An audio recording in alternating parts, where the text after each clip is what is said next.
Motivation has many definitions. You can analyze it and take it apart. There's outside factors, there's inside factors. But let's kind of break it down a little bit. We can't completely get it black and white, but let's break it down to something that's a little more understandable. I want you to be able to get motivated about being healthy, about losing weight, but we want to be able to keep that motivation. And what I want you to do is consider that pleasure is better than pain. And we're going to break it down into those two aspects of motivation. Now, when I talk about pleasure, let's consider that the carrot. When I talk about pain, let's consider that the stick. So my problem is that I see so many people using the stick for motivation. I'll give you an example. You get hungry, you get pain in your stomach, and you decide to eat. Or you're about to have a deadline that you need to meet, it has to be done, and the pain of not meeting that deadline makes you finally take action. The point is, when you wait for pain to be your motivator, you're pretty far away from even creating any kind of happiness and planning and things that we're going to talk about. To be motivated by pain is always to be putting out fires. To be motivated by the pain is to end up at a point where you're reactive all the time. It's a lot more stressful. And let's face it, pain is not an enjoyable thing. Nobody wants to be in pain. So let's think about this fact that you've got a choice. You can be motivated by pain. You can continue to do that. It's what a lot of people do. Or you can start to figure out ways to be motivated by the carrot, by pleasurable things. If you plan a little bit and set goals, you can look at what would be pleasurable about meeting those goals. You can look at what you gain by having a pleasurable motivation. Maybe it's some financial goal, maybe it's a time goal to have more time. But let's break it down to weight loss. Let's go to that. Let's say that at a certain weight, you're happy. Let's take an example. Let's say at 175 pounds, depending on your size, we're just picking a number, but at 175 pounds, you're happy. As long as you stay at 175 pounds or less, you're pretty happy. You're healthy, you feel good, you like that set point as far as your weight. Let's say if your weight gets over 200 pounds, you're going to be in pain. Because when you get over 200 pounds, you just don't feel real good. Your appearance really changes quite drastically. People are noticing extra weight. It's painful to be over 200 pounds. So you don't want to go over that set point. And you can be motivated by that.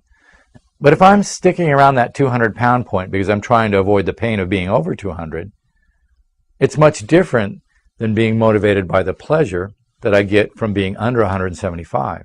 Because under 175 pounds, we don't want to go too low, but let's say around 175 or a little less, I really feel good. I can move, I can do everything I want, my body's operating right. Remember that extra weight is nothing but a sign that the body's not working real well. So the set points can be fairly far apart. But I want to be motivated by pleasure. So anytime I get close to or above 175, I think about the pleasure and reward of being under 175, where I really feel good. If I keep that motivation, I keep myself closer to a happy state of mind. Now let's think of the idea of being happy and sad. It's not necessarily strictly a black and white thing. You're not either happy or you're sad. There are gray areas in between, right? There are times when you're somewhat happy or somewhat sad, but you're not completely defined by either emotion. So that's more reality. Let's give a little gray area in there. If I think about that I can move into that gray area and back out, I'd rather be in the happy state, staying below 175. And if my weight creeps up a little bit, I'm in that gray area where I'm not really sad, but I'm a little bit unhappy. It's not that far to get back to 175 and be happy again. And in a sense, can you see how that keeps me at a healthier place? I'm not going anywhere near that 200 pounds. I'm staying at a better place. And you could relate this to anything. It doesn't have to be weight. But the idea that if you're motivated by happiness, you're real close to being happy. But if I'm motivated by pain, I'm real close to being sad. If I'm motivated by the stick, I don't take any action until I'm 200 pounds and going above that. Now I take action. Now I start a crash diet. I have to go crazy. But I've got to move all the way from that point of sadness through that gray area, and I'm pretty far away, not only in pounds, but if the way that we define the emotions, I'm pretty far away from that happy point because I've let it go so far. So can you see that? I'm just trying to show you an example of how being motivated by pleasure, or a carrot, is going to be a much healthier way to operate. And it's an easier way to maintain happiness. Because in a sense, I'm always pretty close to being happy. Whereas if I let it go all the way to the stick, and I'm putting out fires, whether it's the fact that I'm at that 200-pound mark, and I've got to lose all the way to 175 to really be happy again, whereas if I were staying around that 175, I only have a few pounds to go, I can relate that to deadlines at work. I can relate that to things that have to be done. I can relate that to a day of putting out fires, if that defines your day, where you're always reacting to this and that because it's painful, because it has to be done, and it has to be done right now. So now there's an urgency, and you're never going to be to that point where you can just kind of relax. So again, think about what motivates you. What do you use to get you moving? Is it pain or is it pleasure? Is it the carrot or the stick? What do you use to get motivated? What's your passion? What drives you? What gets you to actually get up and move? Find out how it works for you now. And then this is something you can redesign. You can reinvent this whole process. If you start using pleasure, you're going to put yourself in a better spot. You're going to be closer to that happiness place. And it's just a much more efficient system to work under, I think. Because if I'm motivated by the stick, I let things go to the point where I really have to do more work than I ever would have had I stayed close to the happy side. So the carrot and the stick, which motivates you? Spend some time and figure out how you work. And if you don't like the way that you work, if it seems like you're using too much stick, then redesign it. Redesign yourself. Find other ways to motivate you that keep you closer to that happy state. I hope that makes sense. The other thing I want to discuss with you is that when we talk about losing weight, it is much easier to maintain. When we talk about anything else that we could do, it's so much easier to be motivated, again, by the pleasure.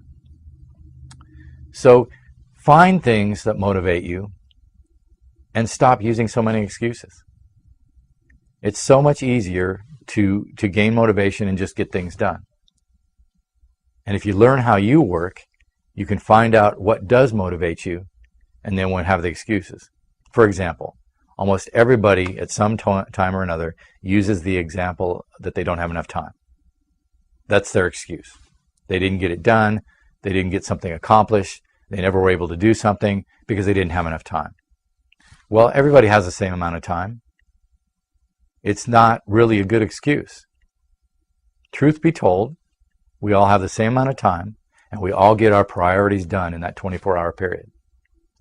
So, if you don't like the results you got, in other words, you didn't accomplish the things that you really thought you wanted to do, and you spent your time on other tasks, it's not because those tasks were put in front of you, it's because your priorities were off. So if you don't like what you got accomplished for the day, you need to change your priorities. It may take a little more planning so you can be able to put the time out the way that you want to. But realize whatever it is you get done in your 24-hour period, those are your priorities. If you don't like your priorities, then change them. If you don't like being motivated by the stick, then figure out how you can be motivated by the carrot. I hope this makes sense to you. If you have any questions, feel free to send them in. It's been a pleasure talking with you. This is Dr. Vince Belanzi. Stay motivated, stay healthy. There are over 350 videos on our channel, and I doubt you've seen them all. And the topics range from weight loss, nutrition, sexual health, all the way to psychology and mind control, and anywhere in between. And I think if you check them out, you're going to find some really interesting stuff.